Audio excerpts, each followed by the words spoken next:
Assalamualaikum warahmatullahi wabarakatuh. Kami dari kelas SI 4307 akan menjelaskan mengenai tugas 3 mata kuliah EAI, yaitu RESTful API dan juga WSO2. Baik, untuk anggota kelompoknya sendiri terdiri dari saya, Hairunisa Salsadariswanti dengan NIM 1202194337, dan dari rekan saya, Seva Ditya Hamayanti dengan NIM 1202190272. Baik, yang pertama untuk objektif atau studi kasus yang kami ambil, yaitu sebuah perpustakaan dapat melakukan peminjaman buku. Perpustakaan harus bisa mencatat setiap peminjaman buku yang dilakukan oleh pengunjung dan memastikan prosedur peminjaman buku yang dilakukan oleh pengunjung berjalan dengan baik. Oke, selanjutnya saya Sewadi Damayanti dengan NIM 1202190272. Pada video kali ini saya akan menjelaskan tentang entity relationship diagram yang kami pakai pada tugas RESTful API ini. Oke, yang pertama pada database perpustakaan yang kita punya, kita memiliki 4 tabel, yaitu admin, transaksi, buku, dan peminjam. Pada tabel admin ada atribut ID admin, nama admin, email, alamat, dan nomor HP. Lalu pada tabel buku ada ID buku, judul buku, pengarang, tahun terbit, kategori, dan status buku. Lalu pada tabel peminjam ada atribut ID peminjam, nama peminjam, email, alamat, dan nomor HP. Lalu pada tabel transaksi yang terakhir ada ID transaksi yang merupakan primary key-nya dari tabel transaksi. Lalu ada ID buku yang merupakan foreign key dari tabel buku, ID peminjam yang merupakan foreign key dari tabel peminjam, dan ID admin yang merupakan foreign key dari tabel admin. Lalu ada tanggal peminjaman dan tanggal pengembalian. Oke, baik, selanjutnya di sini ada codingan untuk membuat API-nya. Yang pertama ini untuk get buku dari tabel buku. Yang pertama kita membuat koneksi dulu dengan database, lalu membuat query untuk menampilkan semua data dari tabel buku dan membuatnya dalam bentuk array, kemudian akan di-print dalam bentuk JSON. Nah, untuk di Postman-nya sendiri kita memasukkan URL-nya untuk get buku sesuai nama filenya dan menggunakan get, lalu klik send. Oke, maka akan menampilkan hasil dari request yang dilakukan. Selanjutnya yaitu untuk mempost book di tabel buku atau membuat data baru di tabel buku. Yang pertama yang harus dilakukan yaitu mengkoneksikan terlebih dahulu dengan database, kemudian mengambil variabel postnya supaya ketika di dalam query ini tidak perlu masukkan data satu persatu, lalu kemudian akan di-print dalam bentuk JSON. Nah, untuk di Postman-nya sendiri dimasukkan URL-nya sesuai dengan namanya, dan kemudian ini di set menjadi post. Setelah itu pada bagian body yang key ini diisikan nama kolom-kolomnya yang sesuai dengan tabel buku, lalu kemudian di sini baru diisikan data yang akan dimasukkan. Misalnya di sini untuk judulnya saya masukkan REST API dengan pengarangnya Abah Mau yang tahun terbitnya yaitu pada tanggal 9 bulan 7 tahun 2021 dengan kategori IT yang statusnya dipinjam. Lalu kita klik send. Nah, kemudian akan mengeluarkan message tambah buku berhasil jika sudah berhasil. Kemudian bisa dilihat di pada database-nya apakah datanya sudah masuk atau belum. Nah, ternyata datanya sudah masuk di dalam database-nya. Selanjutnya ada put buku, yaitu untuk update di tabel buku. Yang pertama mengkoneksikan terlebih dahulu dengan database, lalu mendapatkan variabel get dari ID buku, karena untuk update ini sendiri akan digunakan pada ID buku tertentu. Lalu mendapatkan variabel postnya dari setiap kolomnya supaya dapat digunakan pada query, lalu menggunakan query update untuk kolom buku berdasarkan kolom-kolom yang akan diupdate. Setelah itu akan di-print dalam bentuk JSON. Nah, untuk di Postman-nya sendiri di parameternya ini menggunakan key ID buku sebagai kolom dengan value-nya yang akan data yang akan diupdate atau diubah, yaitu kebetulan di sini akan mengganti ID bukunya yang 2. Lalu pada body-nya ini dimasukkan data-data yang ingin diubah. Misalnya di sini judul bukunya akan diganti jadi Aku Adalah Rumah, pengarangnya menjadi Andi Malawija, tahun terbitnya menjadi 2020 di bulan September tanggal 9 dengan kategorinya self development yang status bukunya itu tersedia. Lalu klik send. Nah, setelah itu akan mengeluarkan message berupa update buku berhasil. Kemudian dicek di database-nya. Nah, ID buku yang 2, judul bukunya sudah berubah. Judul buku, pengarang, tahun terbit, kategori, dan status bukunya sudah berubah. Selanjutnya ada delete buku, yaitu yang pertama koneksikan terlebih dahulu dengan database. Kemudian membuat variabel get-nya untuk ID buku sebagai acuan untuk nanti yang akan dihapus. Lalu kemudian membuat query-nya untuk menghapus suatu baris pada tabel, lalu nanti akan di print dalam bentuk JSON. Nah, untuk repostman-nya sendiri di sini dimasukin terlebih dahulu URL-nya dengan key ini yang sebagai ID buku yang value-nya menyesuaikan data manakah yang akan dihapus, dan di sini di set dengan delete. Kemudian klik send. Nah, maka akan mengeluarkan message delete buku berhasil. Dicek di database-nya apakah bukunya sudah berhasil terhapus atau belum. Nah, buku yang ID-nya ada 2 sudah berhasil terhapus. Selanjutnya itu ada get dari tabel peminjam. Yang pertama mengkoneksikan terlebih dahulu dengan database, kemudian membuat query untuk mengambil semua data yang ada di tabel peminjam yang akan dibentuk dalam array, kemudian akan di print dalam bentuk JSON untuk message-nya. Nah, untuk repostman-nya sendiri yaitu dimasukkan URL filenya yang sesuai dengan di sini di set menjadi get, lalu di klik send untuk sending request. Nah, maka akan menghasilkan message seperti ini berupa menampilkan data secara keseluruhan. Selanjutnya ada post tabel peminjam, yaitu untuk menambahkan data baru. Yang pertama mengkoneksikan terlebih dahulu dengan database, kemudian mendapatkan variabel postnya terlebih dahulu agar dapat digunakan pada query, lalu menambahkan query-nya. Di sini ada menambahkan message untuk nanti hasil akhirnya, dan akan di print atau di echo dalam bentuk JSON. Nah, untuk di postman-nya sendiri dimasukkan URL-nya sesuai dengan nama filenya dan di set menjadi post, walaupun ini menjadi post. Kemudian untuk key-nya di sini diisikan nama kolom yang akan menambahkan data baru. Misalnya di sini nama peminjamnya Caca, emailnya caca@mail.com, alamatnya Jakarta dengan nomor tertera, lalu klik send. Maka akan menampilkan message tambah peminjam baru berhasil, dicek di database-nya, dan data yang baru sudah masuk.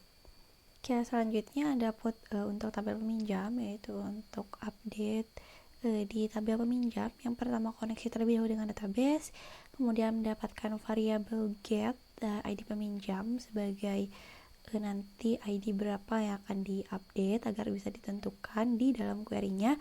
Pun begitu dengan variabel-variabel postnya, lalu kemudian memasukkan query update dari tabel peminjam yang akan di-print dalam bentuk JSON. Kemudian untuk postnya sendiri, di dalam params ini dimasukkan key-nya, yaitu ID peminjam keberapa atau ID peminjam berapa yang akan diupdate datanya, lalu pada body dimasukkan nama kolom dan data-datanya yang akan diperbarui atau diupdate. Misalnya di sini nama peminjam jadi Caca dan seterusnya, lalu klik send. Maka akan menampilkan message update peminjam berhasil jika berhasil. Lalu dicek di database-nya. Nah, nama peminjam dari ID peminjam 5 sudah berubah. Kemudian selanjutnya adalah peminjam untuk menghapus data di tabel peminjam. Yang pertama harus koneksi terlebih dahulu dengan database, kemudian mendapatkan variabel get dari ID peminjam yang akan digunakan dalam kondisi di query-nya, yaitu untuk query delete yang akan di print dalam bentuk JSON. Untuk di Postman-nya sendiri dimasukkan alamat URL-nya dengan ditentukan key-nya yaitu ID peminjam dengan value-nya berapa yang ingin dihapus. Misalnya ingin menghapus ID peminjam 7, lalu klik send. Nah, akan menghasilkan message dia peminjam berhasil. Dicek di database-nya apakah betul sudah terhapus atau belum.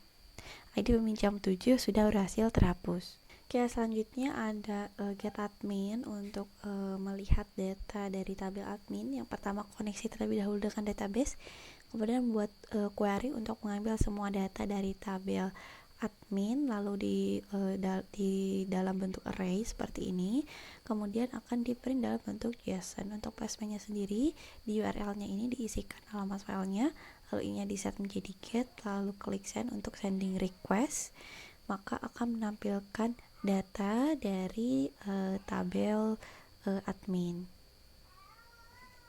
Oke, selanjutnya untuk post admin atau untuk menambahkan data admin di tabel admin, yang pertama perlu mengkoneksikan terlebih dahulu dengan database, kemudian mendapatkan variabel postnya sesuai dengan nama kolom pada tabel, kemudian membuat query untuk menambahkan data di tabel admin, kemudian akan dicetak atau di print dalam bentuk JSON. Nah, untuk di Postman-nya sendiri dimasukkan URL-nya sesuai dengan nama file, kemudian di sininya di set menjadi post, lalu pada bagian body di sini ada key dengan value, di mana key diisikan nama kolomnya, lalu untuk value diisikan data-datanya. Misalnya di sini nama adminnya Nisa dengan email nisa@mail.com, alamatnya Bandung dengan nomor HP tertera, kemudian klik send untuk sending request dan akan menampilkan message tambah admin berhasil. Kita cek pada database-nya apakah betul sudah masuk atau belum. Nah, di sini sudah ada baris data baru.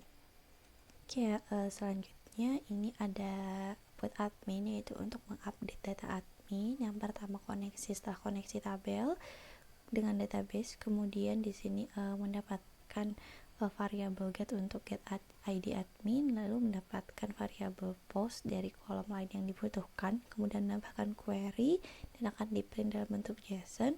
Untuk di Postman-nya sendiri, di sini masukkan URL-nya dengan menentukan key-nya yaitu ID admin berapa yang ingin diubah, lalu di sini di set dengan post, lalu klik send untuk sending request. Nah, di sini update admin berhasil, yang dimana untuk di bagian badinya sendiri tadi di sini terlewat, yaitu untuk data-data yang ingin diubah. Di sini dimasukkan nama kolomnya, lalu ada value-nya. Jadi nama kolom ini ingin diganti dengan data seperti apa, lalu baru klik send, maka akan mengeluarkan message update admin berhasil jika berhasil. Lalu dicek pada database apakah betul atau tidak sudah berubah, ternyata sudah berubah. Oke, selanjutnya ada delete admin, yaitu yang pertama koneksi dengan database terlebih dahulu, kemudian mendapatkan variabel get yaitu ID admin yang akan digunakan pada query-nya sebagai kondisinya, yang dimana query ini menggunakan delete, lalu kemudian akan di print dalam bentuk JSON.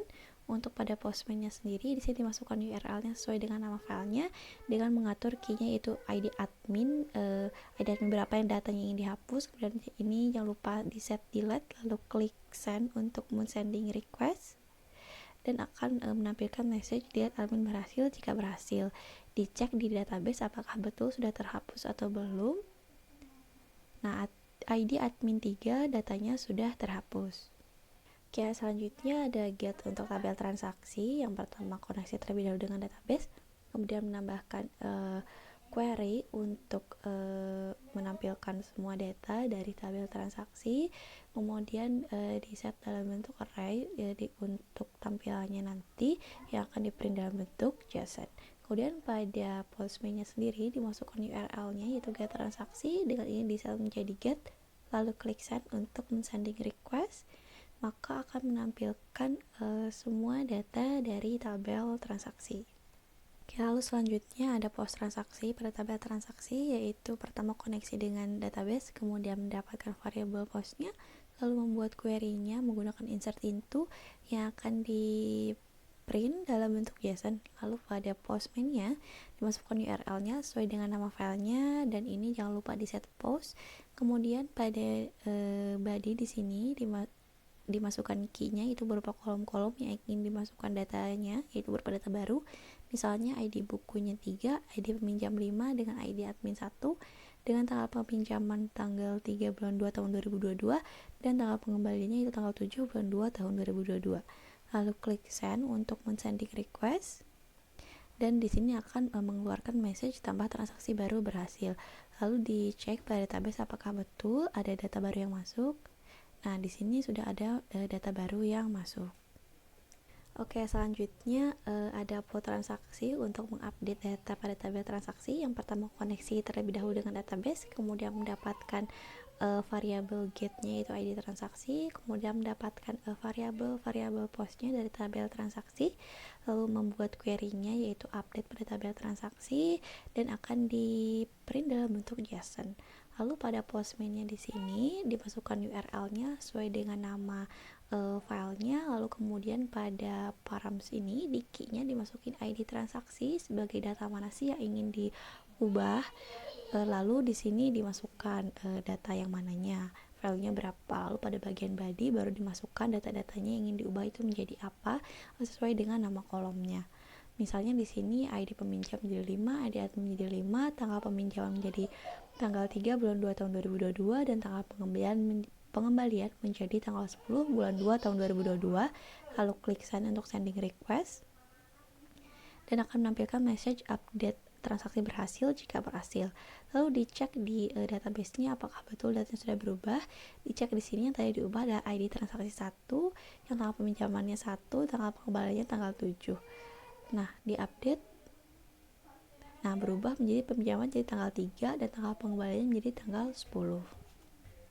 Oke, kemudian selanjutnya ada delete transaksi. Yang pertama yaitu koneksi terlebih dahulu dengan database, kemudian mendapatkan variabel get yaitu ID transaksi, kemudian membuat query-nya yaitu delete pada tabel transaksi dengan kondisinya menggunakan ID get tadi, variabel get tadi, kemudian akan di-print dalam bentuk JSON.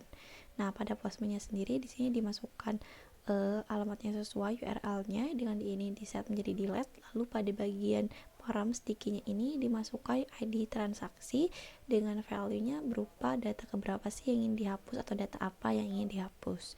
Lalu klik send untuk sending request.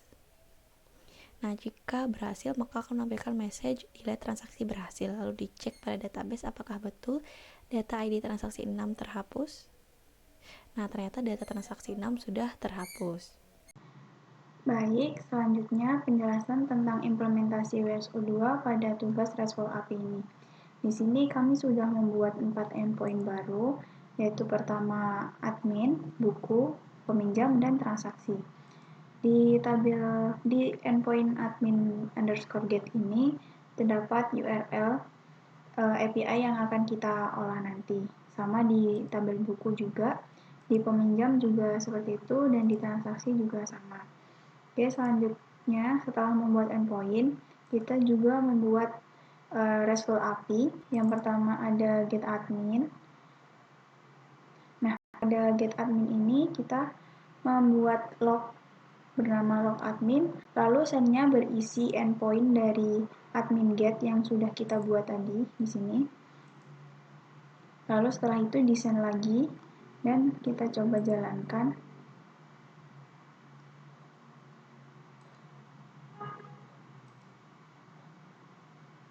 Di sini kita pilih yang admin karena kita mau run pada tabel admin.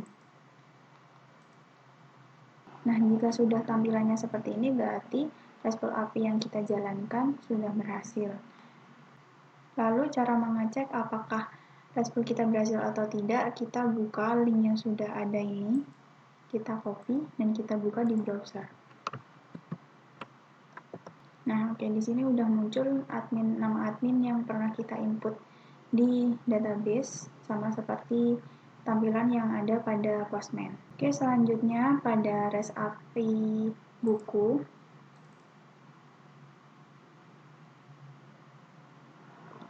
Di sini tampilannya hampir sama seperti admin tadi, cuman endpoint yang kita pakai yaitu endpoint buku underscore get karena kita mau mengecek tabel buku. Setelah itu kita coba run project-nya.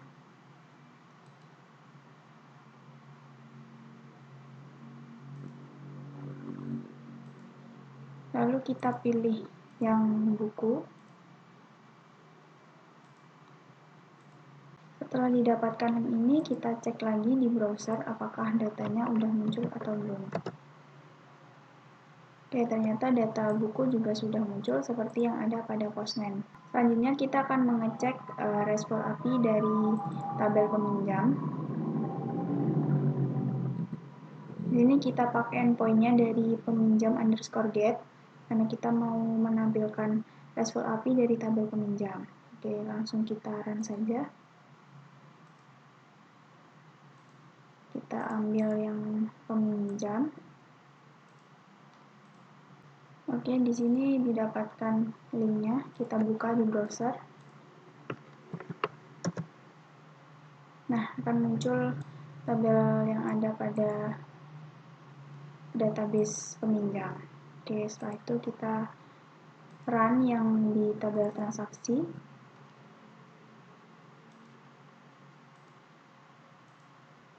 Sini endpoint yang dipakai juga endpoint transaksi. Langsung kita run. Kita ambil yang tabel transaksi.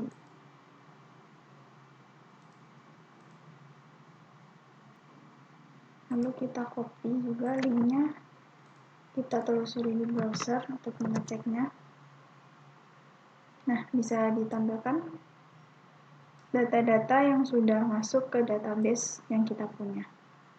Sekian presentasi dari kelompok kami, kurang lebihnya mohon maaf. Wassalamualaikum warahmatullahi wabarakatuh.